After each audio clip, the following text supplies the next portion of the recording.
நம்ம மேல இருந்து இங்க வந்திருக்கிறது யாருக்காக? நம்மளோட செல்ஃப் குரோத், நம்மளோட ஓன் செல்ஃப் ஆன்மா முயற்சிக்காக, ஆன்மா இதுக்காக தான் நம்ம வந்திருக்கோம். ஓகேவா? ஆனா நம்ம என்ன பண்ணிட்டு இருக்கோம்?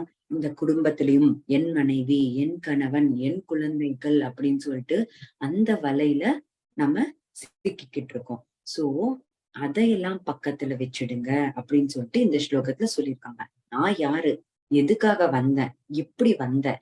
இந்த விஷயங்கள தான் நம்ம தெரிஞ்சுக்கணுமே தவிர, அதையெல்லாம் தெரிஞ்சுக்காம எவ்வளவோ கஷ்டப்பட்டுட்டு இருக்கோம். சோ அது எல்லாம் தெரிஞ்சுக்கணும் அப்படின்னு சொல்லிட்டு இந்த ஸ்லோகத்துல சொல்றாங்க. எதுக்காக தெரிஞ்சுக்கிட்டோம் அப்படின்னா, அப்போதானே நமக்கு முக்தி வரும். அதுவும் பாருங்க, தத்துவம் சிந்தைய ததிதஹ பிராதஹா அப்படின்னு சொல்லிட்டு சொல்லியிருக்காங்க.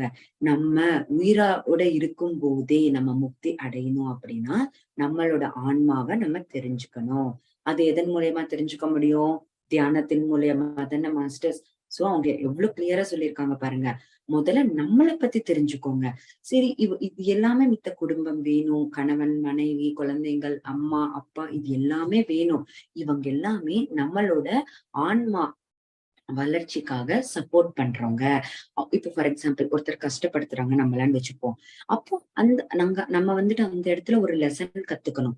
அதுக்காக தான் அவங்க நம்மள அப்படி பண்றாங்க அப்படின்னு நம்ம நினைச்சுக்கணும். நினைச்சுக்கிட்டு அதுல இருந்து ஒரு பாடத்தை கத்துக்கிட்டு அடுத்த ஸ்டெப்புக்கு போகணுமே தவிர, அதை விட்டுட்டு நம்ம அவங்க கஷ்டப்படுத்திட்டாங்கன்னு சொல்லிட்டு இந்த பணம் சம்பாதிக்கிறதன் மேல, சொத்துக்கள் சம்பாதிக்கிறது மேல, ஃபேமிலி மேலயே நம்ம ரொம்ப இதுவா இருக்கக்கூடாது.